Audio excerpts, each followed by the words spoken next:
Guys, আমি এতদিন ধরে ভিডিও করি কিন্তু কোনো কথা আমি কারো নিয়ে রোস্ট করি না বা কারো কিছু ক্ষতিও করি না, ঠিক আছে। আমি এতদিন ধরে ভিডিও করছি, জাস্ট একটা কথা বলতে চাই তোমাদের, যে এই কথাটা খুবই ইম্পর্টেন্ট। তোমাদের ঘরেতে মা বোনের সাথেও এটা হতে পারে। আমি এই কথাটা বলতে চাইছি, বারুইপুরে যে ঘটনাটা হয়েছে সেটা তোমাদের ঘরেও হতে পারে। মেয়েটা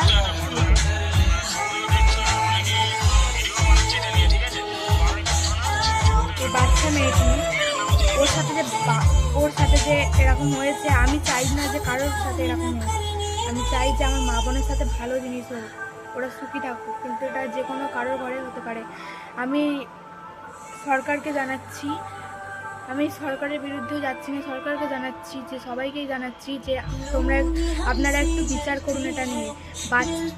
আরজি করের কাণ্ডের জন্য সবাই দুঃখিত ছিলাম, কিন্তু ওটা